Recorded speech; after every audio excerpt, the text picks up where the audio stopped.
Vi a mi madre de 72 años besando a mi ex marido en el altar de la iglesia donde me casé con él 18 años antes, vistiendo el vestido de novia de mi abuela, mientras mis hijos de 8 y 12 años lanzaban pétalos de rosa para la nueva unión entre ellos.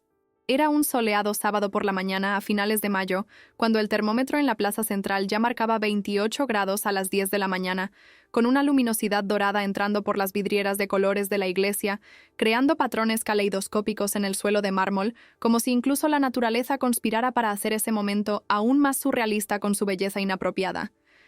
Cuando mi vida familiar, ya completamente destruida y fragmentada por el traumático divorcio de hace 3 años que me había dejado emocionalmente agotada y financieramente frágil, sufría su transformación más surrealista, bizarra y grotescamente perversa. Mi madre anciana, la mujer que me había dado a luz 43 años antes en un hospital público, porque mi padre había perdido su trabajo en aquel año difícil, que me había amamantado con sus pechos que ahora estaban modestamente cubiertos por un escote recatado, pero aún inapropiado para su edad, que me había enseñado a atarme los zapatos y cepillarme los dientes y decir mis primeras palabras, estaba literal, fácticamente, increíblemente casándose en una ceremonia religiosa católica romana con todas las bendiciones sacramentales, con el hombre que había sido mi esposo durante 15 años de altibajos, más bajos que altos, si somos honestos, el hombre que había compartido mi cama durante miles de noches de intimidad conyugal, que me había visto desnuda y vulnerable en momentos de pasión y enfermedad, que había sostenido mi mano durante los dolorosos nacimientos de nuestros 2 hijos, y que ahora simultáneamente se convertiría en una ecuación familiar imposible de resolver, en mi padrastro legal y abuelo adoptivo de los mismos niños que llevaban su ADN, en una configuración familiar tan perturbadora, antinatural y psicológicamente destructiva que parecía venir directamente de una pesadilla freudiana sobre complejos edípicos invertidos o de un estudio de casos sobre perversión generacional que sería analizado por psiquiatras durante décadas. Mi madre Margarete, una mujer que siempre ha sido vanidosa hasta el extremo desde mis primeros recuerdos de infancia, obsesionada con las apariencias sociales y lo que pensarán los demás, como un mantra que repetía a diario durante mi infancia y adolescencia, con sus manos arrugadas pero firmes, sosteniendo el ramo de rosas blancas importadas de Ecuador, mezcladas con lirios que simbolizaban pureza en una cruel ironía considerando las circunstancias. Se volvió lentamente hacia el pequeño público de aproximadamente 50 personas a quienes había seleccionado cuidadosamente para presenciar su perverso triunfo, sus ojos azules escaneando al público como un general inspeccionando a sus tropas antes de la batalla, y declaró con una voz clara, fuerte y determinada que no mostraba temblor senil ni vacilación moral, una voz que cortó el sagrado silencio de la iglesia, como una cuchilla de guillotina, decapitando lazos familiares. Queridos amigos, familiares y testigos de este momento sagrado, quiero que todos los aquí presentes sepan, entiendan y celebren conmigo que Roberto siempre ha sido, desde el primer momento en que lo vi entrando a mi casa como pretendiente de mi hija hace 20 años, el verdadero amor de mi vida. El hombre que debí haber conocido hace 50 años cuando todavía tenía senos firmes y piel tersa, cuando todavía podía darle hijos que serían nuestros y no nietos compartidos. Pero el destino en su misteriosa sabiduría quiso que nos encontráramos solo ahora, en el dorado otoño de nuestras vidas, cuando finalmente tenemos la madurez y el coraje para vivir el amor verdadero, puro y trascendente que siempre hemos merecido, sin importar las mezquinas convenciones sociales y los hipócritas juicios de quienes no entienden que el amor verdadero no tiene edad, ni reglas, ni límites morales cuando es genuino. Porque conocía demasiado bien a mi madre para no reconocer cuando había preparado un discurso con antelación. Fueron como puñaladas consecutivas, metódicas y quirúrgicamente precisas en mi pecho, ya lacerado por 3 años de divorcio traumático y ahora por meses de descubrimientos progresivamente más impactantes sobre la traición materna. Cada sílaba pronunciada con la claridad de un locutor profesional y con la crueldad inconsciente o quizás deliberada de alguien completamente cegado por su propio egoísmo senil, mezclado con lujuria inapropiada, ignorando completa, desdeñosa y arrogantemente el hecho incontestable y grotesco de que estaba declarando amor eterno ante Dios, santos y hombres al hombre que había compartido mi cama durante 5000 noches, que había plantado su semilla en mi vientre 2 veces generando mis preciosos hijos, que me había prometido amor eterno en ese mismo altar bajo la mirada del mismo Cristo crucificado que ahora presenciaba esta perversión sacramental. 18 años antes, en una tarde de primavera, cuando yo aún era lo suficientemente joven e ingenua para creer que el amor lo conquistaba todo. Roberto, por su parte, mantenía plantada en su rostro artificialmente bronceado en cámaras de bronceado, que frecuentaba religiosamente los martes y jueves, esa sonrisa cínica, satisfecha y ligeramente cruel que yo conocía tan íntimamente de nuestros peores momentos matrimoniales, cuando me había engañado con su secretaria 5 años menor, o cuando había gastado nuestros ahorros en inversiones fallidas sin consultarme, claramente saboreando cada segundo del bizarro y perverso espectáculo que habían orquestado meticulosamente juntos durante los últimos 8 meses de relación secreta, que mantenían a mis espaldas, usando a mis propios hijos inocentes como coartadas y mensajeros involuntarios.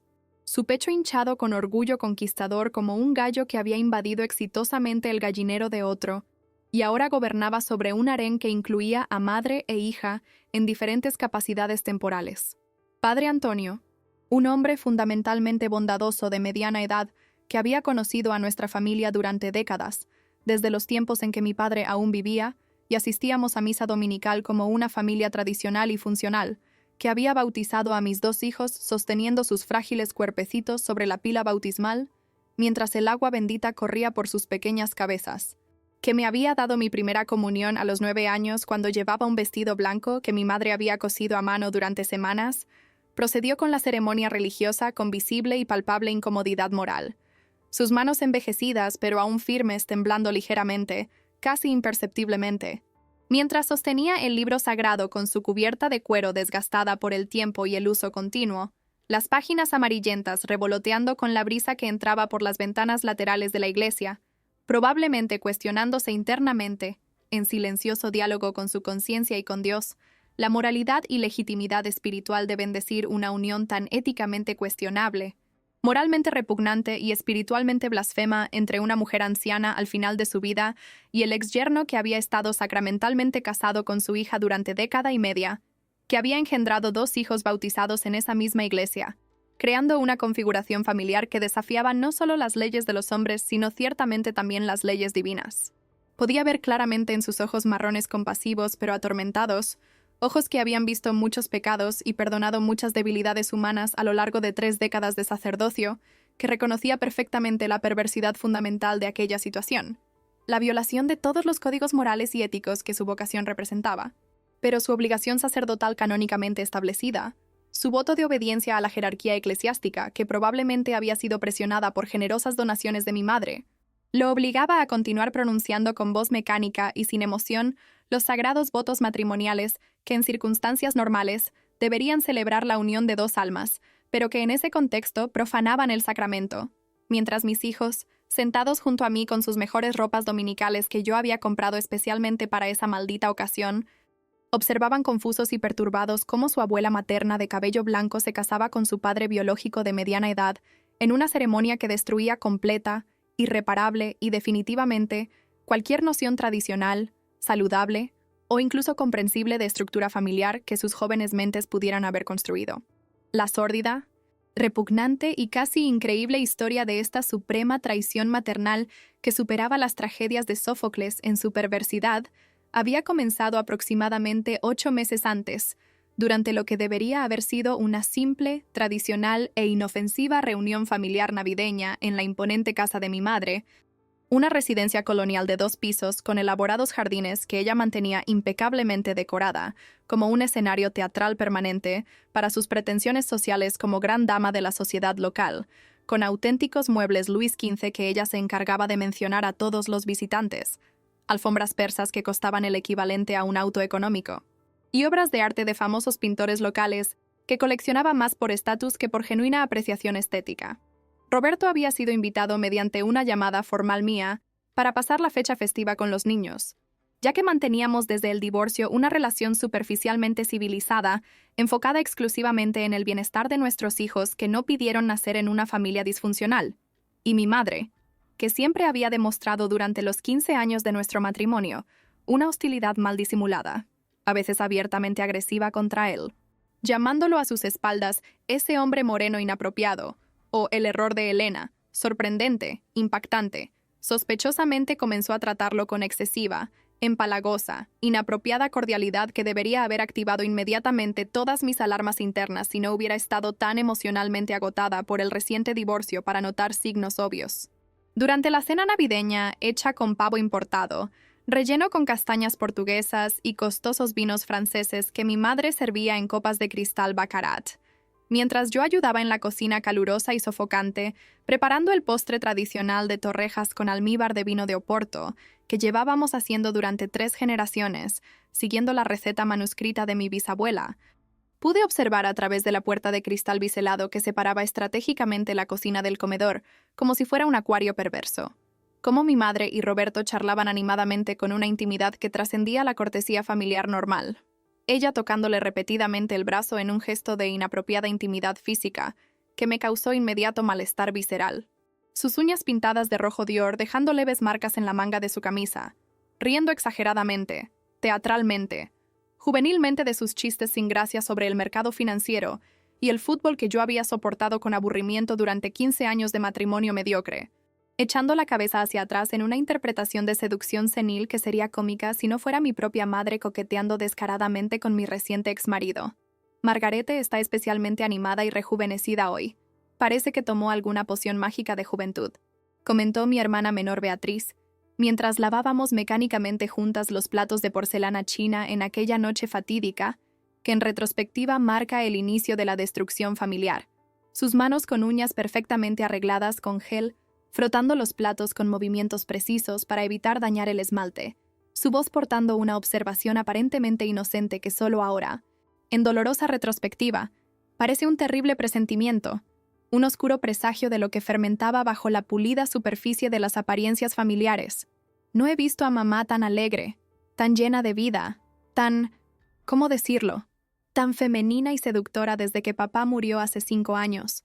Continuó parloteando mientras secaba una fuente de cristal, completamente ajena, ciega, ingenua ante el inquietante hecho de que el elixir de juventud que había transformado a nuestra madre septuagenaria era la inapropiada, perversa, incestuosa por proximidad, atención romántica de un hombre 30 años menor que por grotesca coincidencia era mi exmarido traumático y padre de los nietos que ella afirmaba amar por encima de todo. Beatriz había sido indiscutiblemente la hija favorita desde la cuna, la rubia natural que heredó genéticamente los penetrantes y fríos ojos azules de nuestra madre y su personalidad dominante, manipuladora, calculadora, mientras que yo, con mis ojos verdes heredados del lado paterno que mi madre siempre decía que eran del color de la envidia, con mi temperamento más reservado, introspectivo y cuestionador que ella consideraba problemático, siempre fui tratada como la oveja negra descarriada que tenía que esforzarse el doble, el triple para recibir la mitad del reconocimiento materno que Beatriz recibía simplemente por existir y validar el narcisismo materno con su parecido físico y sumisión psicológica.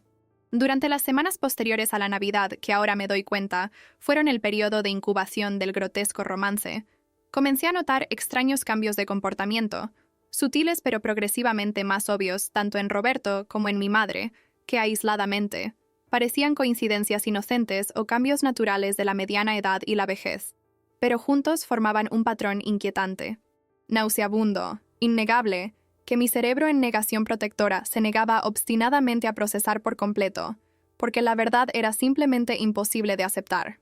Roberto, que normalmente recogía a los niños el viernes por la tarde a las 6 en punto, y los devolvía el domingo después del almuerzo a las 2, según lo establecido judicialmente en el acuerdo de divorcio, comenzó a extender sistemáticamente las visitas hasta el domingo por la noche, a veces incluso hasta el lunes por la mañana, siempre con la elaborada y aparentemente razonable excusa de que los llevaba a visitar a la abuela Margarete, quien supuestamente sentía una desesperada añoranza por sus nietos, y cuya avanzada edad exigía que aprovecháramos cada momento posible con ella. Mi madre, por su parte, comenzó a hacer cambios dramáticos, casi caricaturescos a su apariencia física que, después de décadas de modesta viudez y envejecimiento digno, de repente parecían sacados de un manual de cómo lucir joven después de los 70. Se cortó el cabello que había mantenido en el mismo estilo de moño durante 30 años y lo tiñó en un moderno tono platino que costó una fortuna en el salón del peluquero de las celebridades locales. Comenzó a usar ropa visiblemente más juvenil, colorida y reveladora, incluyendo blusas con escotes que mostraban su pecho arrugado ahora decorado con nuevos collares de oro y diamantes. Y más perturbadoramente, más grotescamente, se sometió a procedimientos estéticos faciales invasivos, incluyendo botox, rellenos labiales y un mini estiramiento facial, que claramente, desesperadamente, patéticamente, estaban destinados a disimular sus 72 años de edad en un intento fútil pero determinado de parecer más joven, más atractiva, más sexualmente viable para alguien. Y ese alguien, ahora lo sabía, era mi exmarido. Madre, te ves diferente. Observé con cautela durante un almuerzo forzado de domingo a finales de febrero, cuando el calor del verano hacía que el comedor estuviera sofocante, a pesar del aire acondicionado. Tratando de mantener un tono casual y desinteresado mientras mi mente procesaba con creciente horror el vibrante lápiz labial rojo Chanel que llevaba, completamente inapropiado para una mujer de su edad y respetable condición de viuda, el intenso perfume floral que emanaba de ella en olas nauseabundas, el vestido de seda que destacaba un cuerpo que debería haber estado cubierto por la dignidad de la edad. Después de mucha reflexión, decidí que la vida es demasiado corta y preciosa para no disfrutar intensamente cada momento, hija mía. Respondió con una enigmática sonrisa de Mona Lisa envejecida, que no llegó a sus calculadores ojos azules, que me evaluaban como un depredador valorando a su presa, midiendo mi reacción. A los 72, descubrí a través de una maravillosa epifanía que todavía tengo mucho amor para dar, y especialmente para recibir. Y no desperdiciaré ni un día precioso más comportándome como una viuda afligida y recluida, solo porque la sociedad hipócrita y edadista espera eso de mí. Sus palabras sonaron en ese momento como una declaración senil de independencia, una rebelión geriátrica contra las convenciones sociales. Pero ahora me doy cuenta con dolorosa claridad que era una confesión velada, una advertencia encriptada sobre la relación secreta, prohibida, incestuosa por extensión, que ya se estaba desarrollando con mi ex marido a mis espaldas, entre bastidores de nuestra vida familiar, utilizando a mis propios hijos inocentes como cómplices involuntarios en sus encuentros clandestinos, disfrazados de inocentes visitas familiares. La primera evidencia concreta, innegable y devastadora de que algo profundamente incorrecto, perverso e imperdonable estaba sucediendo, surgió en una tarde lluviosa y melancólica de marzo, cuando el cielo gris parecía reflejar mi estado de ánimo depresivo, cuando decidí por impulso hacer una visita sorpresa a la casa de mi madre, para recoger un molde de cerámica portuguesa para pasteles que le había prestado semanas antes para un cumpleaños, y que convenientemente olvidó devolver a pesar de mis educados recordatorios. Cuando doblé la esquina y estacioné mi modesto auto compacto en la calle frente a su imponente casa, inmediatamente noté con un nudo en el estómago que se convirtió en náuseas el sedán plateado de Roberto, estacionado sin vergüenza en el garaje cubierto. El mismo auto ejecutivo que había ayudado a elegir y financiar 5 años antes cuando todavía estábamos casados, y fingíamos ante nosotros mismos y ante el mundo que nuestra relación deteriorada podía salvarse con costosa terapia de pareja y esfuerzo mutuo que nunca realmente hicimos. Mi corazón comenzó a acelerarse progresivamente mientras caminaba lentamente, con reluctancia, como alguien que se acerca a su propio cadalso, por el sendero de piedra portuguesa del elaborado jardín. La fina lluvia otoñal mojando mi rostro y mezclándose orgánicamente con las primeras lágrimas de premonición, miedo y negación que comenzaban a formarse involuntariamente en mis ojos ya cansados de llorar, porque mis hijos definitivamente estaban en la escuela pública a esa hora del jueves a las 2 de la tarde, y no había absolutamente ninguna razón legítima, inocente o aceptable para que Roberto estuviera en la casa de mi madre, a solas con ella en un día laborable durante el horario comercial, cuando debería haber estado en su mediocre oficina de consultoría financiera.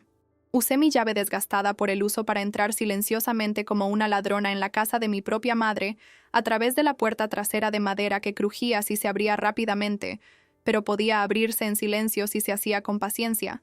La puerta que daba acceso directo a la cocina con sus azulejos portugueses azules y blancos. El mismo camino familiar que había usado miles de veces durante mi solitaria infancia y turbulenta adolescencia cuando regresaba de la escuela, encontrando a mi madre preparando la cena con precisión militar y constante crítica sobre mi apariencia, mis calificaciones, mis amistades inadecuadas. La casa estaba extraña, sospechosamente silenciosa, excepto por voces amortiguadas pero distinguibles que venían de la sala, voces que inmediatamente reconocí con creciente horror como las de Roberto y mi madre, hablando en tonos bajos, íntimos, conspiratorios que sugerían una cercanía completamente inapropiada, antinatural, perversa entre suegra y ex yerno que deberían mantener una distancia respetuosa después del divorcio. Caminé con extremo cuidado hacia la sala con pasos calculados de bailarina para no hacer ruido en el noble suelo de madera que crujía en lugares específicos que conocía de memoria después de 4 décadas, mi corazón latiendo tan fuerte, tan violentamente que estaba absolutamente segura de que podían escuchar el frenético tambor en mi pecho a través de las paredes. Y cuando finalmente, inevitablemente, miré a través de la puerta de caoba medio abierta con tallas barrocas, la escena doméstica que presencié quedó permanente, indeleblemente grabada en mi memoria con la terrible claridad del trauma, como el momento exacto, preciso, definitivo cuando mi relación con mi madre murió una muerte violenta e irreversible. Roberto estaba sentado cómodamente, con aire propietario en el sofá de terciopelo beige importado de Francia, que mi madre había comprado recientemente por una pequeña fortuna en un claro intento de renovar el ambiente para impresionar a alguien, y ella estaba sentada a su lado en una proximidad física que eliminaba completa y categóricamente cualquier duda sobre la naturaleza íntima de su relación. Sus manos entrelazadas descansaban sobre su regazo cubierto por una falda que revelaba rodillas con venas varicosas, sus dedos acariciando los de ella con practicada familiaridad. Y ella tenía su cabeza gris apoyada en el hombro de él, en una pose conmovedora y nauseabunda de intimidad adolescente, que sería ridícula si no fuera tan grotescamente inapropiada considerando que ella tenía edad suficiente para ser su madre, y era literalmente la madre de su ex esposa. No se estaban besando apasionadamente ni en ningún acto explícitamente sexual que pudiera descartarse como un momento de debilidad o locura temporal. Pero la serena intimidad doméstica de esa escena, dos amantes cómodos, seguros, establecidos en la presencia del otro, sin necesidad de palabras dramáticas o gestos teatrales para validar su conexión, era más devastadora que cualquier flagrante erótico pornográfico podría haber sido, porque demostraba inequívocamente que esto no era un romance impulsivo, nacido de la soledad o un error momentáneo de juicio, sino una relación profunda, establecida, consolidada que claramente se había estado desarrollando durante suficiente tiempo para alcanzar este nivel de comodidad mutua. Naturalidad e intimidad doméstica que toma meses construir. Mi primer instinto primitivo, visceral, fue irrumpir en la habitación como una furia vengadora y confrontarlos con gritos histéricos y acusaciones dramáticas. Transformar esa tarde lluviosa y melancólica en un melodrama explosivo digno de las peores telenovelas mexicanas que mi madre religiosamente veía cada tarde mientras tejía, pero algo profundo me detuvo. Tal vez fue el shock paralizante absoluto de ver a mi propia madre, la mujer que me dio a luz, traicionando la confianza familiar más fundamental y sagrada. O tal vez fue la necesidad psicológica de procesar completa y racionalmente lo que estaba presenciando antes de reaccionar emocionalmente y hacer algo irreversible. Me retiré silenciosamente como había entrado. Salí de la casa con el mismo cuidado furtivo de un espía en territorio enemigo. Entré en mi coche y conduje automáticamente, robóticamente hacia un estacionamiento vacío y desolado de un supermercado abandonado, donde finalmente me permití explotar en lágrimas convulsivas, primitivas, animales que duraron casi 1 hora ininterrumpida, todo mi cuerpo sacudiéndose violentamente con la magnitud sísmica de la traición que había descubierto, la incomprensible perversidad de una madre que literalmente estaba robando al ex marido de su propia hija en una enfermiza inversión generacional de roles familiares que violaba todas las leyes naturales y divinas. Durante los 3 días que siguieron, que se sintieron como 3 años, viví en un estado de negación activa, desesperada, tratando de convencerme a través de elaborada gimnasia mental que había malinterpretado la situación, que quizás solo estaban desarrollando una amistad platónica basada en su amor compartido por los niños, que mi madre nunca, jamás, bajo ninguna circunstancia sería capaz de tal traición fundamental de los sagrados lazos maternos que deberían ser inquebrantables. Pero la evidencia seguía acumulándose inexorablemente como una inevitable avalancha de dolorosas verdades. Mensajes de texto que Roberto constantemente recibía y leía con sonrisas maliciosas que nunca mostró durante nuestro matrimonio moribundo.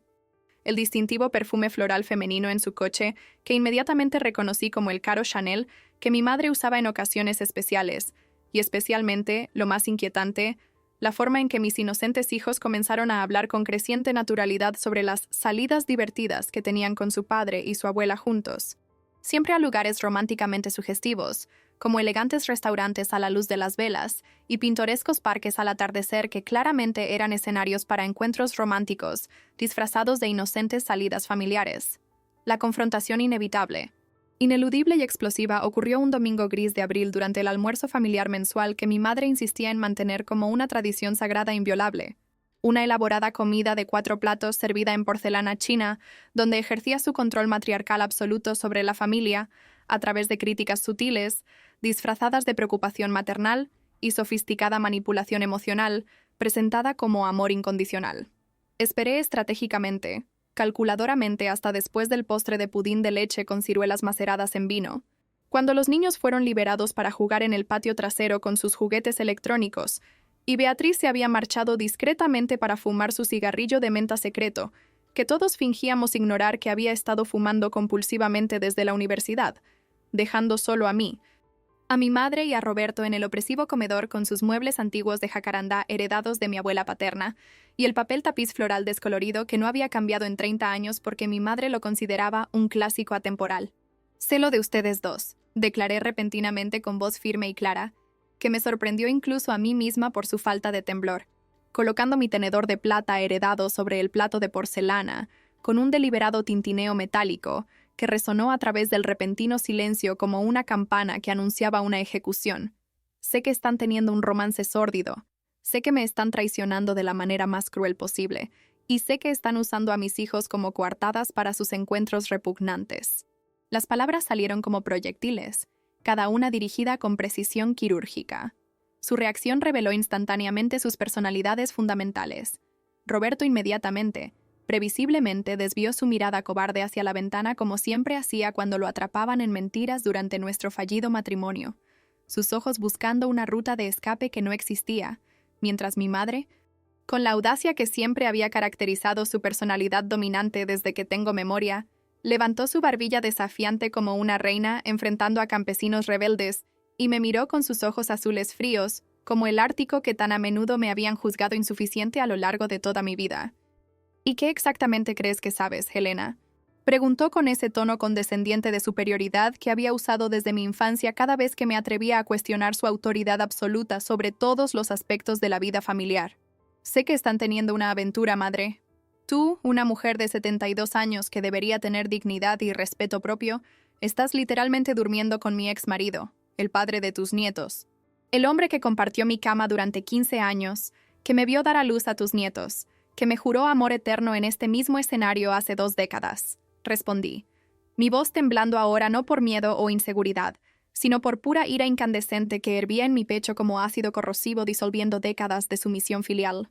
«Aventura es una palabra vulgar e inadecuada para describir lo que Roberto y yo compartimos, Helena», respondió mi madre con la calma estudiada y calculada de alguien que había ensayado mentalmente esta conversación múltiples veces frente al espejo de su dormitorio. «Roberto y yo descubrimos a través de la compañía forzada de las circunstancias familiares que tenemos una conexión profunda, espiritual, algo trascendente que supera las mezquinas convenciones sociales y los superficiales juicios moralistas de mentes pequeñas. El amor verdadero, mi ingrata hija, no elige edad, circunstancias o aprobación familiar. Simplemente sucede como una fuerza de la naturaleza, y luchamos contra él durante meses antes de rendirnos a lo inevitable». Sus palabras eran tan absurdamente pretenciosas, filosóficamente vacías y desconectadas de la grotesca y perversa realidad de la situación, que por un momento delirante, pensé que podría estar sufriendo algún tipo de demencia senil progresiva que le impedía entender la magnitud de la perversidad moral de lo que estaba haciendo. Roberto finalmente encontró su voz cobarde y añadió con esa característica cobardía que siempre demostraba en confrontaciones directas durante nuestro matrimonio. «Helena, necesitas entender que no planeamos esto. Simplemente ocurrió naturalmente. Margarete me entiende y acepta de una manera profunda que tú nunca entendiste ni intentaste entender durante nuestro fallido matrimonio. Ella me ve como realmente soy, no como tú querías que fuera». La discusión que siguió fue una explosión nuclear de décadas de resentimientos acumulados como sedimentos tóxicos, frustraciones no expresadas que se habían podrido en silencio, y verdades dolorosas que habían sido enterradas bajo capas geológicas de forzada cortesía familiar y apariencias sociales. Acusé a mi madre con palabras que cortaban como navajas de haber envidiado siempre patológicamente mi juventud desde que me convertí en adolescente y haber tratado de competir conmigo como si fuéramos rivales en lugar de madre e hija, de haber saboteado sistemáticamente mi matrimonio con críticas constantes, interferencias manipuladoras y semillas de discordia estratégicamente plantadas para ahora robar los restos del naufragio de la relación fallida como un buitre emocional alimentándose de carroña familiar. Ella contraatacó con veneno destilado diciendo que yo siempre había sido una hija desagradecida, que no valoraba los sacrificios monumentales que ella había hecho para criarme después de que mi padre muriera dejando deudas, que mi matrimonio había fracasado espectacularmente debido a mi propia incompetencia fundamental como esposa, y no debido a interferencias externas, y que ella merecía legítimamente encontrar felicidad y pasión al final de su vida, aunque significara romper convenciones sociales hipócritas, creadas por personas celosas y amargadas como yo. Estás destruyendo irreparablemente nuestra familia, grité en desesperación, con lágrimas calientes de ira y frustración corriendo por mi cara, mientras me levantaba de la silla con tal fuerza violenta que cayó hacia atrás con un estruendo contra la pared. ¿Mis hijos crecerán psicológicamente destruidos con qué tipo de ejemplo aberrante? ¿Su abuela casada con su padre? ¿Esto está enfermo en niveles que trascienden cualquier perversión? ¿Madre? Es grotesco y antinatural en niveles que te niegas obstinadamente a reconocer porque estás cegada por tu lujuria senil. Pero mi madre, con esa frialdad emocional glacial que siempre había sido su característica más cruel y efectiva como arma psicológica, simplemente ajustó metódicamente la servilleta de lino irlandés en su regazo y respondió en una voz modulada como si estuviera discutiendo el clima. Los niños son infinitamente más resilientes y adaptables de lo que imaginas con tu característico pesimismo, Elena. Sofía ya me llama naturalmente mamá Margarete a veces cuando está con Roberto, mostrando una admirable adaptabilidad. Y Lucas está empezando gradualmente a aceptar que su familia es especial, única y diferente de otras familias convencionales. Crecerán siendo más tolerantes y de mente abierta gracias a esta experiencia. La revelación casual de que mis hijos ya estaban siendo sistemáticamente condicionados, manipulados e indoctrinados para aceptar esa situación aberrante y psicológicamente dañina como normal, fue el devastador golpe final que necesitaba para tomar la decisión más difícil y dolorosa de mi vida maternal: cortar completa y definitivamente el contacto con mi madre y limitar drásticamente mediante acción legal la interacción de mis hijos con Roberto. Pero rápidamente descubrí a través de costosas consultas legales que el sistema judicial patriarcal favorece fuerte, casi absolutamente los derechos paternos independientemente de las circunstancias morales. Y Roberto, asesorado por un abogado competente y caro, a quien mi madre obviamente estaba financiando con su considerable fortuna, logró mantener sus derechos regulares de visita establecidos en el divorcio. Las batallas legales que siguieron fueron financieramente agotadoras y emocionalmente devastadoras, consumiendo mis ahorros limitados como maestra y mi energía vital mientras intentaba desesperadamente proteger a mis hijos del daño psicológico irreparable de crecer en una estructura familiar tan grotescamente disfuncional que parecía haber salido de un estudio de casos psiquiátricos sobre perversiones familiares. Durante los infernales meses que siguieron, mientras Roberto y mi madre hacían su relación cada vez más pública y descarada, apareciendo juntos en eventos sociales como una pareja establecida, tuve que observar impotente cómo mis hijos eran expuestos semanalmente a esta perturbadora y psicológicamente destructiva dinámica familiar. Sofía, con su inocencia de 8 años protegida por la incapacidad evolutiva de procesar completamente la perversidad adulta, no podía entender por qué me ponía visiblemente triste y a veces lloraba cuando ella hablaba emocionada sobre las divertidas salidas con papá y la abuela al centro comercial, al cine, al parque de diversiones, mientras Lucas, mayor y dolorosamente consciente de la grotesca anormalidad de la situación, comenzó a mostrar preocupantes signos de severo estrés emocional. Sus calificaciones en la escuela cayeron drásticamente de estudiante ejemplar a mediocre. Se volvió progresivamente retraído y ocasionalmente agresivo con sus compañeros, y comenzó a tener terribles pesadillas recurrentes que lo hacían despertar gritando «¡No!» en medio de la noche, empapado en sudor frío. La última gota que me obligó a aceptar asistir a su maldita boda fue una maniobra de manipulación emocional magistralmente cruel, orquestada por mi madre con la precisión de una estratega militar. Sistemáticamente convenció a los niños mediante un sutil lavado de cerebro de que si no asistía a la ceremonia, sería porque ya no amaba a la familia, y maliciosamente quería destruir la felicidad de todos por pura envidia y amargura. Sofía llegó a casa un viernes lluvioso, 2 semanas antes de la boda programada, llorando copiosamente con sollozos que sacudían su frágil cuerpecito, y me abrazó con desesperada desesperación infantil. «Mamá, por favor, la abuela dijo que no quieres ir a su boda porque ya no nos quieres, porque estás enojada con la familia. Le prometí que te convencería de ir porque quiero a toda nuestra familia junta, aunque sea diferente y especial comparada con otras familias. Por favor, mamá, hazlo por mí». ¿Cómo podía negarme a esta súplica desesperada y manipulada de mi hija de 8 años, sin parecer la villana cruel de la historia? ¿Cómo podía explicarle a una niña inocente que su abuela la estaba usando criminalmente como herramienta de chantaje emocional para obligarme a validar públicamente su perversa unión con mi exmarido? Beatriz, mi hermana menor que siempre ha vivido en una burbuja de privilegio emocional, intentó mediar en la situación con la ingenuidad bien intencionada, pero profundamente ignorante, de alguien que nunca ha experimentado una traición verdadera y visceral. Elena, sé que es extraño, bizarro, e incluso algo asqueroso imaginar a mamá de 72 años, con Roberto de 45, sus arrugas con su vigor, pero parecen genuinamente felices y enamorados. Quizás deberías intentar aceptar esta nueva realidad por el bienestar psicológico de los niños, para evitar traumatizarlos aún más con conflictos familiares. Sus palabras bien intencionadas, pero profundamente ciegas sobre la magnitud sísmica de la traición, me hicieron sentir aún más aislada en mi horror justificado, como alguien que grita sobre un incendio mientras todos ignoran el humo.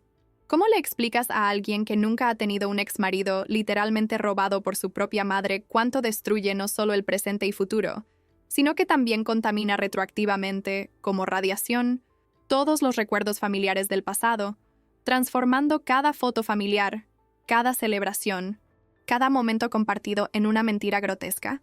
La preparación para la maldita boda fue un espectáculo de mal gusto senil y ostentación vulgar que mi madre orquestó con el entusiasmo maníaco de una novia virgen de 20 años en su primera boda. Gastó una obscena pequeña fortuna en múltiples vestidos de novia que patéticamente intentaban disimular sus 72 años de arrugas y flacidez. Contrató a una planificadora de bodas conocida por organizar eventos extravagantes para celebridades locales y políticos corruptos, y más perversamente, tuvo la audacia psicopática de pedirme ser su dama de honor porque sería un gesto de madurez emocional y perdón cristiano, que mostraría a toda la sociedad que somos una familia evolucionada y moderna, que trasciende convenciones anticuadas. La perversidad surrealista de pedirme que literalmente entregara a mi exmarido a mi propia madre en el altar sagrado era tan absurda que bordeaba el surrealismo kafkiano, pero terminé aceptando bajo coacción cuando Roberto amenazó a través de su abogado con limitar aún más mi ya reducido tiempo con los niños si yo causaba problemas o creaba drama innecesario durante el periodo de la boda. Las semanas infernales que precedieron a la ceremonia fueron un purgatorio emocional dantesco, donde tuve que fingir una imposible normalidad mientras mi madre discutía animadamente los sórdidos detalles de la boda frente a mí sin conciencia alguna, como si no hubiera nada extraordinariamente incorrecto, perverso y moralmente abominable en casarse con el exmarido de su hija. Me mostró muestras de pastel de boda pidiendo mi opinión sobre sabores y decoraciones. Discutió elaborados arreglos florales como si yo fuera una amiga cercana y cómplice, en lugar de la hija a quien estaba traicionando profundamente. Y más perturbadoramente, más sádicamente, habló sobre la luna de miel de 2 semanas que planeaban en un resort romántico de 5 estrellas en la costa noreste. El mismo resort paradisíaco donde Roberto y yo habíamos pasado nuestro 5º aniversario de boda en un intento desesperado y fallido por revivir nuestra moribunda relación a través de sexo forzado y cenas silenciosas. ¿Crees que debería usar perlas tradicionales o diamantes modernos en el gran día?, me preguntó casualmente mi madre durante una de las torturas prenupciales en una costosa joyería del centro comercial, sosteniendo 2 collares absurdamente caros contra su cuello arrugado y flácido, mientras se admiraba en el espejo con vanidad senil. Usa un collar de perro. Sería más apropiado para tu edad y la situación. Pensé con veneno, pero no lo dije, manteniendo la forzada sonrisa de Mona Lisa, que se había convertido en mi máscara permanente durante esos infernales meses de preparación. Los diamantes combinan mejor con tu tono de piel y vestido, madre. Respondí con la voz neutra y muerta de alguien completamente disociándose de la realidad para sobrevivir al trauma continuo. Ella sonrió con satisfacción como un gato que se comió al canario, completamente ajena, o más probablemente indiferente, al profundo sufrimiento que me estaba causando con cada detalle de esa farsa matrimonial. cada preparativo que transformaba la perversión en celebración pública. El ensayo de la boda en la víspera de la ceremonia fue particularmente cruel en su forzada normalidad, porque Roberto insistió con determinación sádica que los niños participaran activamente como paje y niña de las flores, transformando a mis propios hijos inocentes en cómplices involuntarios y públicos de la unión, que destruía cualquier sentido de normalidad familiar que todavía estábamos tratando desesperadamente de mantener para su bienestar psicológico. Ver a Lucas, mi hijo de 12 años ya entrando en la turbulenta adolescencia, llevando los anillos dorados en un pequeño cojín de satén blanco bordado con iniciales entrelazadas que formaban un monograma perverso, mientras su joven rostro demostraba claramente a través de cada músculo tenso la profunda incomodidad, confusión existencial y vergüenza que sentía. Fue una de las imágenes más dolorosas y desgarradoras de mi vida materna. Sofía, por otro lado, estaba genuinamente encantada con su vestido rosa de princesa, con múltiples capas de tul que giraban cuando ella daba vueltas, y con la atención que recibía de todos los adultos que comentaban lo hermosa que se veía, sin entender en su protegida inocencia que estaba participando activamente en una ceremonia que la transformaría en una anomalía genealógica, simultáneamente nieta y hijastra de la misma persona, en una configuración familiar digna de estudios psicológicos sobre disfunción generacional extrema. Durante la lujosa cena de ensayo en un sofisticado restaurante con estrella Michelin, que mi madre había reservado para impresionar a los invitados seleccionados, fui forzada por el protocolo social a sentarme en la mesa principal de honor, junto a la feliz pareja, mientras parientes lejanos que no había visto en años y amigos seniles de mi madre que apenas me conocían hacían elaborados y pretenciosos brindis, celebrando el amor que no conoce barreras de edad o convención, y el admirable coraje para encontrar la felicidad en los años dorados, a pesar de los prejuicios sociales. Cada brindis era una tortura refinada adicional. Cada palabra de celebración era un recordatorio cortante de que estaba completa, absolutamente sola en mi percepción de la perversidad fundamental de esa situación, que violaba todas las leyes naturales de decencia familiar. El padre Antonio, estratégicamente sentado al otro lado de la mesa oval, ocasionalmente me lanzaba furtivas miradas compasivas por encima de sus gafas de lectura, sugiriendo que él también percibía visceralmente cuán moralmente incorrecta era esa unión.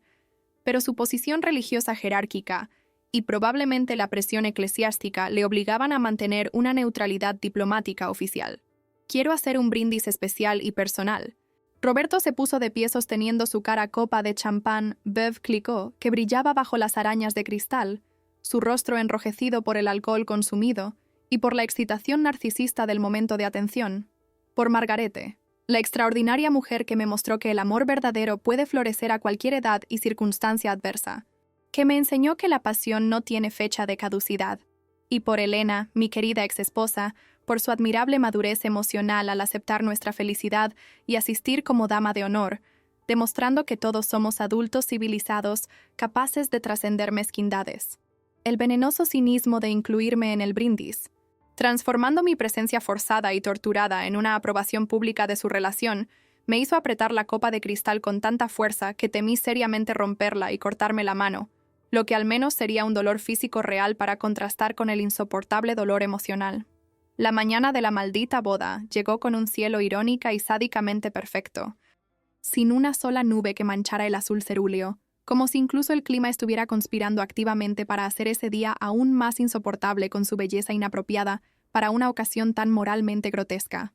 Me desperté a las 5 de la mañana después de una noche de insomnio poblada de pesadillas donde mi padre muerto aparecía llorando y preguntando cómo había permitido que sucediera tal abominación. Me puse mecánicamente el vestido azul marino de Chanel que mi madre había elegido, una pieza elegante pero sobria que costaba el equivalente a 3 meses de mi salario, y que según ella, no competiría con el resplandor de la novia, pero que en realidad era un uniforme de humillación pública.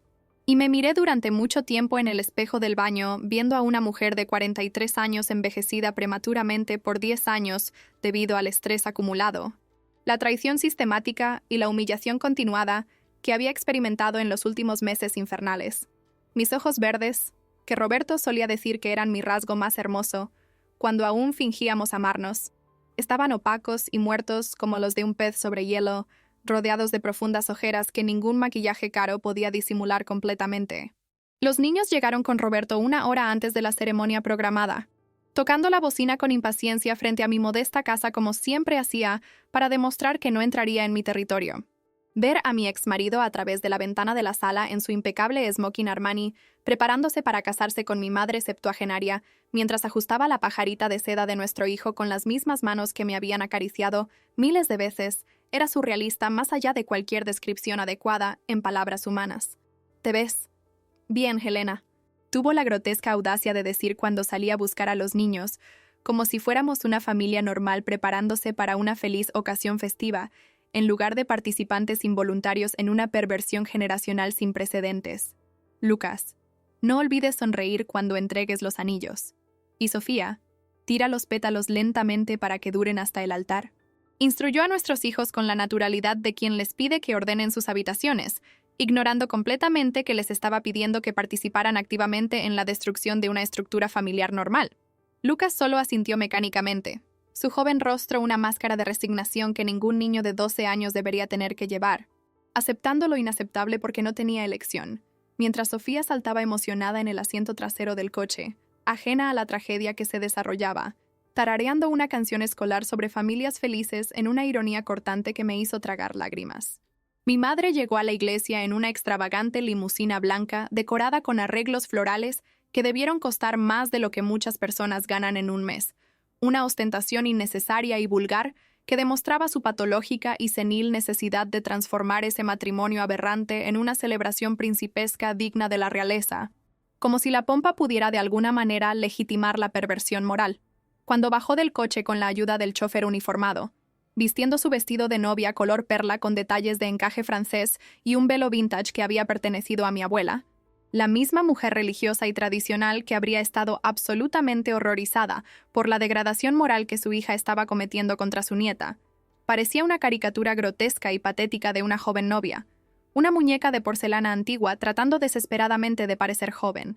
Los fotógrafos profesionales que había contratado a gran costo inmediatamente comenzaron a disparar sus caras cámaras digitales, capturando para la posteridad y álbumes familiares perversos la imagen surrealista de una mujer de 72 años vestida como una novia virginal a punto de casarse con el exmarido de 45 años de su propia hija, como si fuera algo para celebrar, preservar y mostrar con orgullo a futuras generaciones, que preguntarían con horror sobre esa anomalía genealógica. Helena, querida hija, ¿podrías sostener mi ramo mientras me ajusto el velo con horquillas? Me pidió mi madre con la naturalidad practicada de alguien haciendo una simple petición cotidiana, completamente ajena o más probablemente indiferente de manera sádica al simbolismo perverso y cruel de hacerme sostener las flores para su boda con mi exmarido, el hombre con quien compartí 15 años de mi vida. Tomé el pesado ramo de rosas blancas y lirios importados que simbolizaban la pureza en una mordaz ironía, con manos temblorosas que apenas podían sostener el arreglo, el dulce y nauseabundo perfume de las flores causándome náuseas instantáneas y violentas que tuve que controlar con respiración profunda, mientras ella ajustaba meticulosamente su velo vintage con la ayuda de un estilista profesional que parloteaba sobre lo hermosa y radiante que se veía para su edad, sin saber que estaba arreglando a una novia que había robado el marido de su propia hija. La procesión hacia el altar fue definitivamente uno de los momentos más surrealistas, dolorosos y psicológicamente destructivos de mi vida adulta.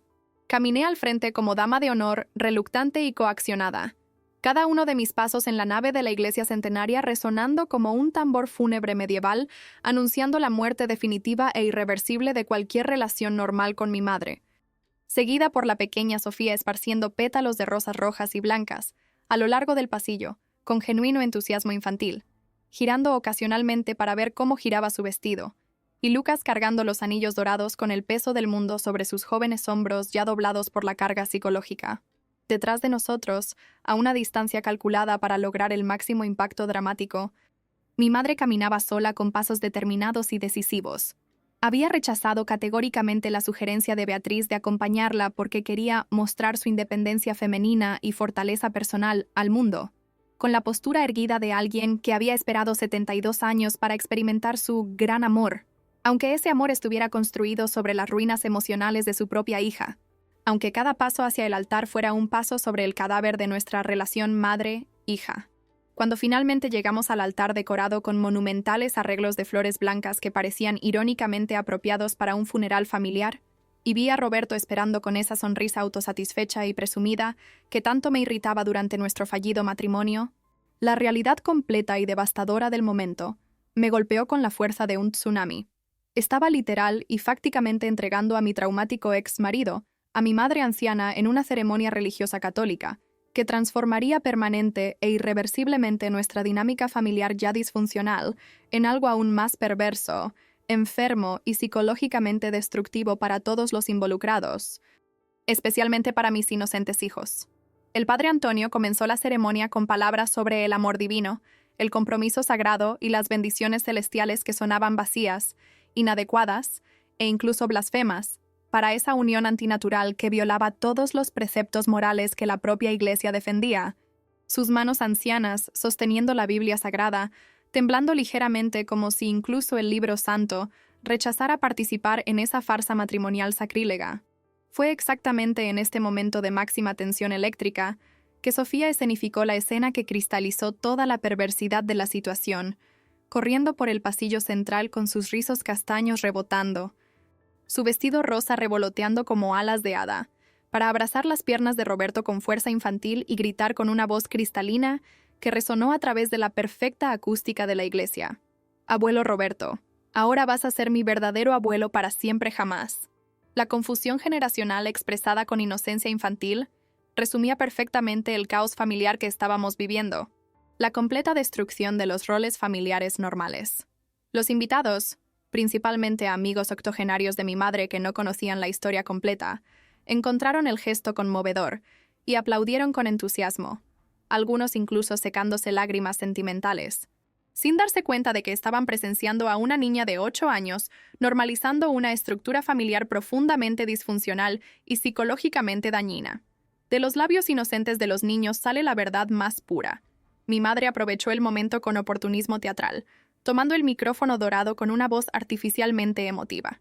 «Sofía querida, mi angelito, sí, Roberto será ahora tu abuelo muy especial, un abuelo que también fue tu papá, y todos seremos una familia aún más unida, moderna y feliz, una familia del siglo XXI que no se aferra a convenciones obsoletas».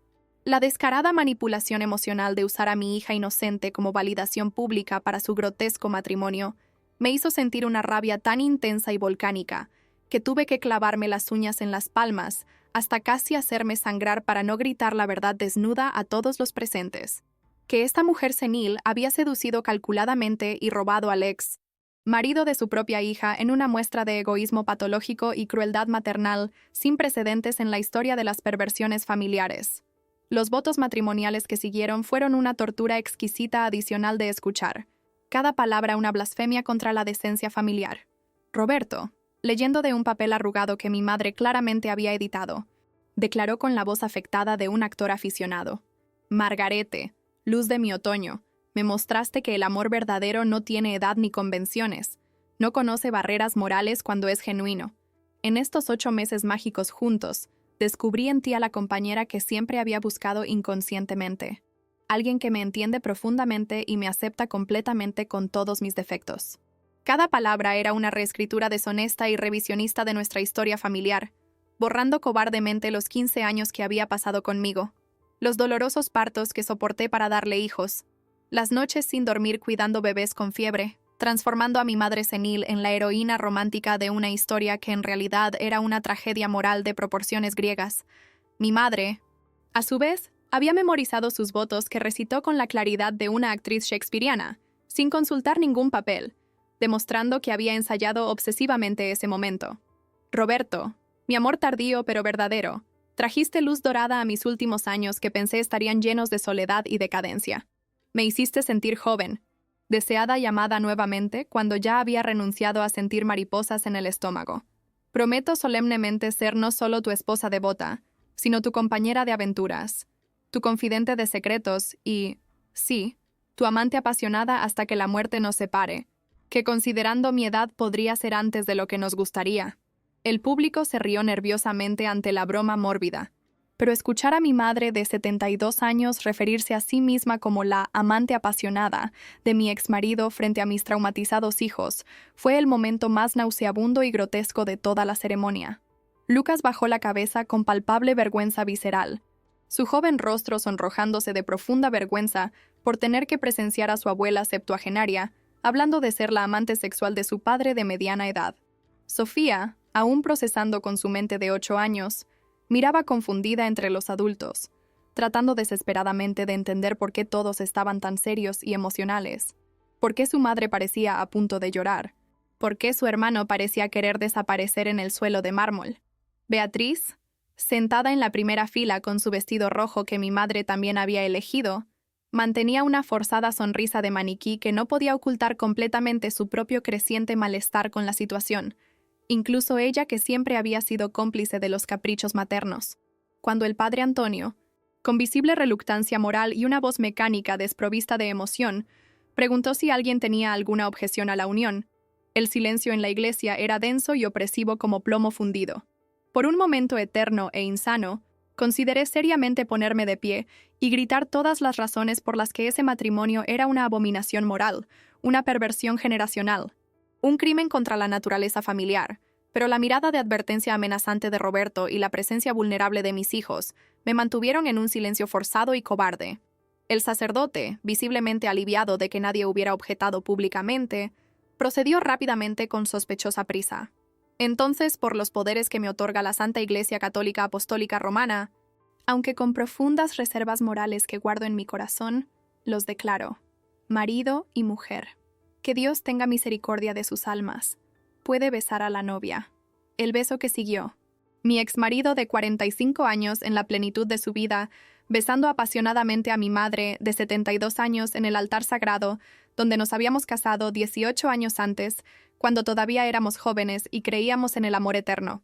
Fue una imagen que se grabó permanentemente en mi retina y memoria como un hierro candente, como el símbolo definitivo y grotesco de la destrucción completa, total e irreparable de cualquier noción tradicional, saludable o incluso comprensible de estructura familiar. El beso se prolongó inapropiadamente, con Roberto sosteniendo el rostro arrugado de mi madre entre sus manos, mientras ella se aferraba a él como si temiera que pudiera huir. Y los flashes de las cámaras inmortalizaron ese momento de perversión triunfante para una posteridad enferma. La lujosa recepción que siguió a la ceremonia religiosa se celebró en un elegante salón de banquetes decorado con vulgar extravagancia. Flores blancas y doradas importadas en cada superficie disponible.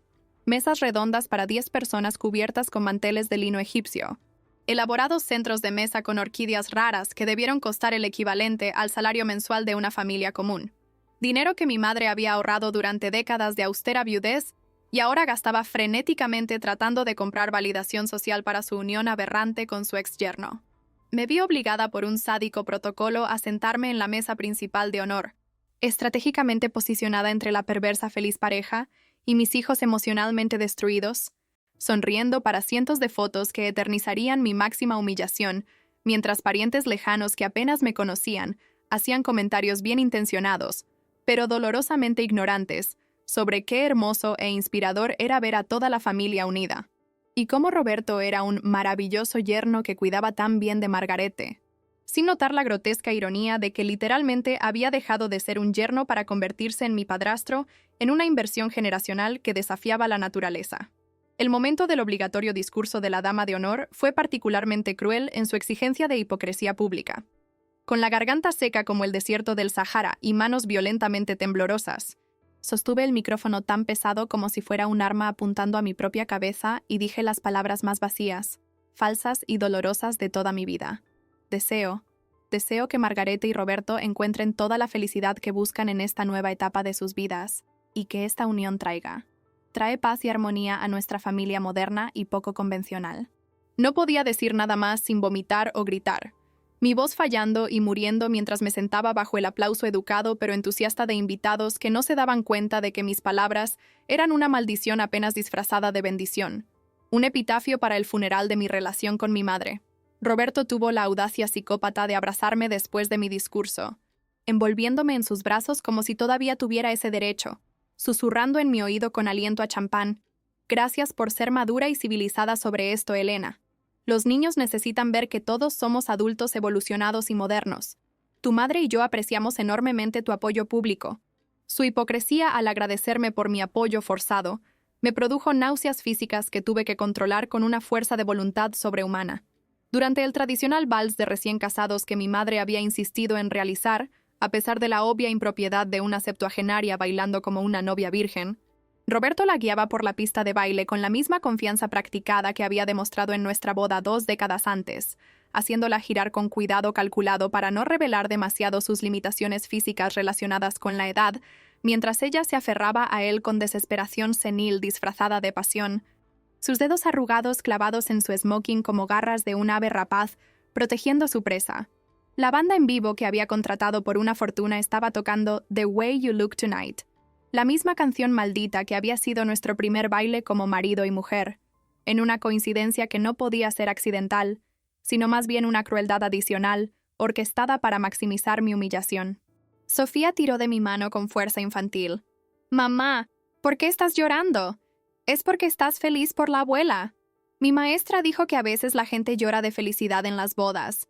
¿Cómo explicarle a una niña de 8 años que sus lágrimas eran de luto profundo por el funeral de la dignidad familiar, por la muerte violenta de cualquier relación normal con mi madre, por la destrucción irreparable de la estructura familiar que debería protegerla y nutrirla? Sí, mi amor, estoy muy emocionada. Mentí con voz ahogada, abrazando su frágil cuerpecito como si pudiera protegerla físicamente de la perversidad psicológica que estaba presenciando. Lucas, por otro lado, se había refugiado en un rincón oscuro del salón con su celular, intentando disociarse completamente de la realidad a través de juegos violentos, su postura corporal cerrada y defensiva señalando claramente su deseo de desaparecer, de no existir en ese momento, y espacio donde su abuela y su padre realizaban un baile nupcial grotesco. Cuando me acerqué a él, murmuró sin quitar los ojos de la pantalla. «Mamá, cuando crezca, juro que nunca me casaré. El matrimonio es una mentira asquerosa, una farsa ridícula. Mira lo que papá y la abuela nos están haciendo». La fila de felicitaciones después del vals fue un interminable desfile de refinada tortura social. Cada pariente lejano, cada amigo senil de mi madre, cada conocido que se acercaba para felicitar a la hermosa pareja y comentar sobre el amor inspirador que superó prejuicios, era una puñalada adicional en mi pecho ya lacerado. La tía Carmen, una octogenaria con Alzheimer temprano que apenas reconocía a las personas, me abrazó confundida. «Querida Elena, tu padre se ve tan guapo hoy. Pero ¿por qué Margarete lleva vestido de novia si tú eres la hija que se casa?» Su confusión, mezclando generaciones y roles familiares, captaba irónicamente a la perfección el caos que estábamos viviendo. «Tía, papá murió hace 5 años. Ese es Roberto, mi exmarido. Se está casando con mi madre», expliqué lentamente, cada palabra una dolorosa admisión de nuestra disfunción. Me miró aún más confundida, sus ojos nublados intentando procesar la información imposible. Pero eso no tiene ningún sentido, niña. ¿Cómo puede tu madre casarse con tu marido? Eso es un pecado mortal. Incluso una señora con demencia percibía la perversidad fundamental de la situación. El corte de la tarta de 5 pisos decorada con flores de azúcar y perlas comestibles fue otro momento de exquisita humillación pública. Roberto alimentó a mi madre con el primer trozo con una intimidad nauseabunda, el glaseado blanco manchando sus labios que él limpió con su dedo antes de lamerlo, un gesto íntimo y sexual completamente inapropiado que hizo que varios invitados apartaran la mirada avergonzados. Sofía aplaudía pensando que era romántico, mientras Lucas corría hacia el baño, claramente para vomitar su cena. Lo seguí preocupada, encontrándolo arrodillado sobre el inodoro, su delgado cuerpo temblando con espasmos. «¡Esto es asqueroso, mamá! ¡Asqueroso!», gritó entre arcadas, lágrimas de ira y frustración corriendo por su rostro. «Todos en la escuela lo sabrán. Se burlarán de mí por el resto de mi vida. ¿Cómo explicaré que mi padre se casó con mi abuela? ¿Que ahora es mi abuelo y padre al mismo tiempo? Es enfermizo». Lo abracé mientras sollozaba, su cuerpo adolescente temblando contra el mío.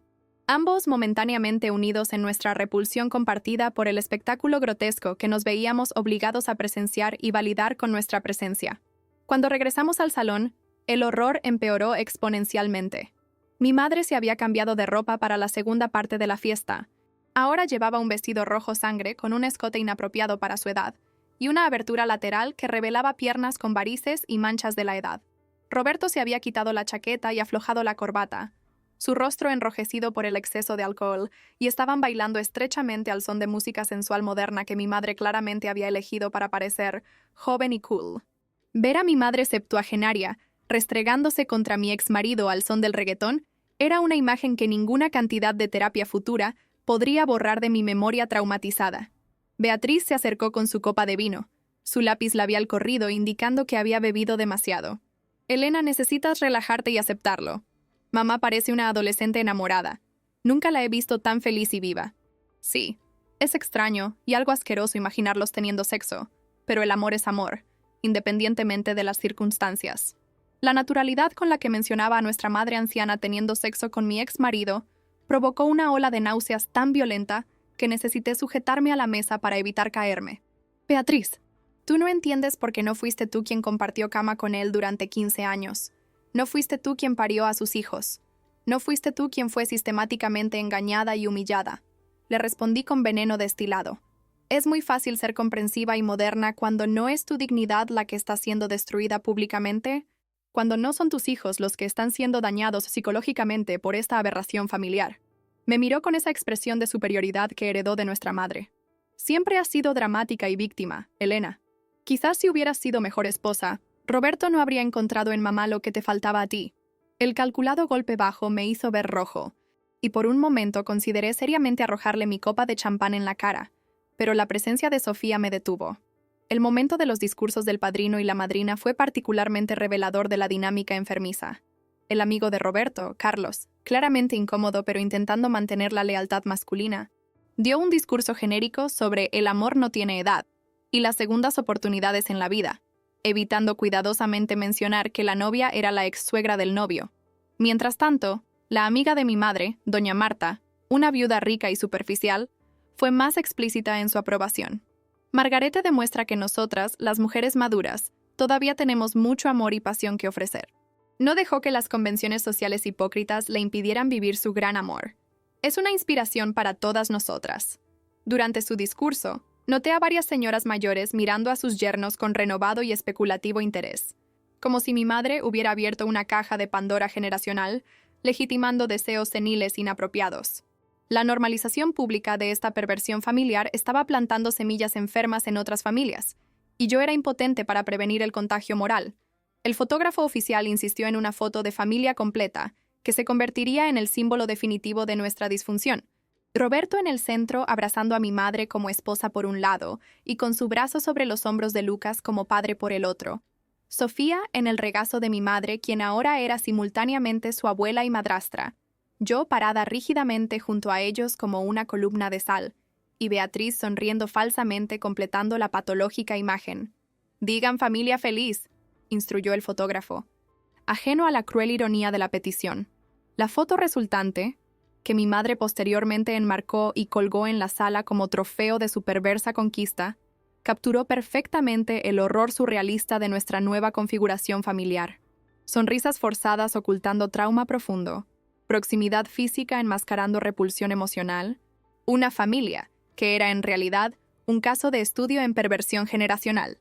Cerca de la medianoche, cuando la fiesta estaba en su apogeo con los amigos de Roberto, demasiado borrachos para mantener las apariencias, y haciendo bromas cada vez más explícitas sobre mi madre teniendo suerte de haber conseguido un semental más joven, Sofía se durmió exhausta en mi regazo, su pequeño cuerpo relajado en la inconsciencia siendo el único momento de paz genuina en ese infierno. Lucas había desaparecido hacía horas, posteriormente enviando un mensaje de texto que estaba durmiendo en el coche, porque no puedo soportar ver esta porquería más. Sostuve a mi hija dormida como un talismán contra la locura a mi alrededor, su peso cálido y familiar anclándome a la realidad. Roberto y mi madre comenzaron a distribuir los recuerdos de boda. Pequeñas cajas doradas con almendras confitadas y una tarjeta con su foto y la inscripción. Margarete en Roberto. El amor no tiene edad. 2505. La fecha me golpeó como un rayo. Era exactamente 3 años después de que nuestro divorcio se finalizara, lo que significa que habían elegido deliberadamente esa fecha para maximizar el simbolismo perverso de la situación. Cada detalle había sido meticulosamente planeado para retorcer el cuchillo en la herida. Elena, querida. Mi madre se acercó con su sonrisa de medusa, su lápiz labial rojo corrido dándole una apariencia vampírica bajo las luces del local. Roberto y yo nos vamos ahora al hotel. ¿Puedes llevar a los niños a casa? Ah, y a partir del lunes, Pueden visitarnos en la nueva casa que compramos juntos junto al lago. Será maravilloso tener un verdadero hogar donde podamos ser una familia completa. La revelación casual de que habían comprado una casa juntos sin informarme, creando un hogar familiar paralelo donde mis hijos estarían expuestos a su enfermiza relación, fue el golpe final. ¿Compraron una casa? ¿Con qué dinero?, pregunté, aunque ya sabía la respuesta. Con la herencia que tu padre me dejó y que invertí sabiamente todos estos años, respondió orgullosamente. Es una casa hermosa con 5 habitaciones, una piscina y un jardín enorme donde los niños pueden jugar. Roberto ya ha decorado una habitación para cada uno de ellos. Sofía tendrá la habitación de princesa que siempre soñó, y Lucas tendrá un estudio de videojuegos con los equipos más modernos. La manipulación mediante regalos materiales, comprando el afecto y la aceptación de mis hijos con lujos que yo no podía proporcionar con mi salario de maestra, la estrategia maquiavélica de mi madre. Estaba sistemáticamente reemplazándome no solo como esposa de Roberto, sino intentando usurpar mi papel maternal a través del soborno emocional y material. Mamá Gaga dijo que tendremos una habitación rosa con dosel en la nueva casa. Sofía despertó parcialmente, murmurando con sueño. El cariñoso apodo Mamá Gaga, que mi madre había animado a Sofía a usar, me causó un dolor físico en el pecho. Era otra violación de límites, otro intento de confundir roles familiares ya destruidos. Su salida triunfal del local, bajo una lluvia de arroz y pétalos lanzados por invitados borrachos y agotados, fue el gran final apropiado para aquel teatro del absurdo. Roberto llevaba a mi madre en brazos en una inapropiada demostración de virilidad, ella riendo como una colegiala mientras sostenía el ramo, y entraron en la limusina, que los llevaría a la suite nupcial en un hotel de 5 estrellas donde consumarían su aberrante unión. La imagen mental de lo que sucedería en esa suite. Mi exmarido, haciendo el amor a mi anciana madre en la cama decorada con pétalos de rosa. Los mismos gestos íntimos que habíamos compartido ahora dirigidos al cuerpo arrugado que me dio a luz. Me perseguiría durante meses en pesadillas recurrentes. En el estacionamiento vacío a las 2 de la madrugada, cargando a Sofía dormida y buscando a Lucas, encontré a mi hijo sentado en el capó del coche mirando las estrellas, con ojos vacíos. ¿Ya terminó?, preguntó sin mirarme. ¿Ya terminó la tortura? Por hoy sí, respondí, colocando cuidadosamente a Sofía en el asiento trasero. Pero hijo, esto es solo el principio. Ahora están oficialmente casados, legalmente familia. Tendremos que navegar esta pesadilla juntos. Finalmente me miró, sus ojos marrones llenos de una madurez forzada que ningún preadolescente debería tener. Mamá, ¿prometes que cuando crezca nunca me harás algo así? ¿Nunca robarás a mi esposa o harás algo asqueroso como eso? La pregunta absurda pero genuinamente preocupada me hizo reír y llorar simultáneamente. Lo prometo, mi amor. Prometo que seré una madre normal, que respetaré tus relaciones, que nunca te traicionaré como me traicionaron a mí. Durante el silencioso viaje a casa, con Sao Paulo durmiendo tras las ventanas, reflexioné sobre el futuro distópico que nos esperaba. Reuniones familiares donde mi madre sería presentada como la esposa de Roberto y la abuela de los niños. Eventos escolares donde tendríamos que explicar nuestra aberrante configuración familiar. Navidades y cumpleaños donde la perversión se normalizaría año tras año hasta que los niños ya no pudieran distinguir lo correcto de lo incorrecto, lo normal de lo patológico. Al llegar a casa, acosté a los niños y los observé dormir, sus rostros finalmente pacíficos después del trauma del día. ¿Cómo protegerlos del inevitable daño psicológico? ¿Cómo criar adultos emocionalmente saludables cuando estaban expuestos semanalmente a una dinámica familiar tan profundamente disfuncional? Mi teléfono vibró con un mensaje de Roberto. Elena, gracias por lo de hoy. Margarete está muy feliz. Adjunto el nuevo acuerdo de visitas que incluye fines de semana alternos en la Casa del Lago. Mi abogado se pondrá en contacto. PD. Tu madre quiere hacer terapia familiar con todos nosotros para armonizar las relaciones. Piénsalo. La audacia de sugerir terapia familiar para normalizar su perversión me hizo reír histéricamente hasta que las lágrimas regresaron. Lancé el teléfono contra la pared, rompiendo la pantalla, un pequeño acto de violencia que no hizo nada para aliviar la rabia volcánica que sentía. Las siguientes semanas trajeron la normalización forzada del horror. Fotos de la boda aparecieron en redes sociales con comentarios entusiastas de conocidos ignorantes sobre el amor inspirador y la familia moderna. Mi madre cambió su estado a casada y comenzó a publicar selfies embarazosas con Roberto en poses románticas juveniles. En la playa, en restaurantes, en viajes pagados con la herencia de mi padre que ahora gastaba frenéticamente intentando comprar juventud. El primer fin de semana que los niños pasaron en la casa del lago fue particularmente traumático. Regresaron llenos de historias sobre la increíble casa, con piscina climatizada, cine en casa y habitaciones específicamente decoradas a sus gustos. Una manipulación material descarada con la que no podía competir. Sofía estaba especialmente emocionada. «Mami, la abuela dijo que ahora tenemos 2 casas.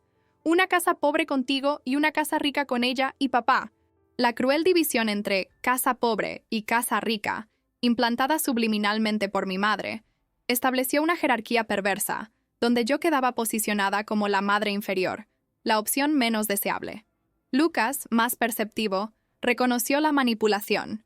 «No para de comprarnos cosas, mamá. Es como si quisiera comprar nuestro amor. Es asqueroso». Pero Sofía no se da cuenta. La terapia que busqué para ayudar a los niños a procesar el trauma solo confirmó la gravedad del daño psicológico. La psicóloga, doctora Marina, una profesional experimentada que había visto muchas disfunciones familiares, quedó visiblemente impactada cuando expliqué nuestra situación. «En 30 años de práctica nunca he visto una configuración familiar tan compleja», dijo diplomáticamente.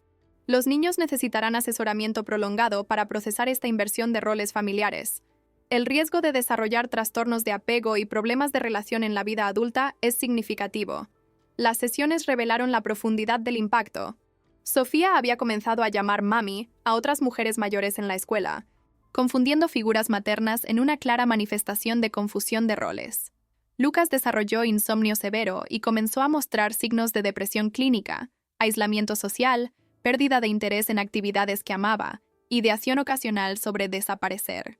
Cada síntoma era una acusación silenciosa contra la perversidad que mi madre y Roberto habían impuesto a niños inocentes.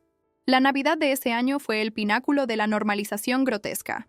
Mi madre insistió en una Navidad familiar unida en la casa del lago, amenazando a través de Roberto con limitar mi acceso a los niños si no asistía. Llegué para encontrar un árbol de 3 metros decorado con adornos caros, regalos excesivos para los niños, y mi madre vestida como Mamá Noel en una obscena representación de juventud navideña. Durante la elaborada cena con platos que costaban más que mi salario mensual, mi madre hizo un brindis que cristalizó toda la perversidad. «Por nuestra familia única y especial. Que podamos superar los prejuicios y vivir nuestro verdadero amor». Roberto la besó apasionadamente frente a los niños.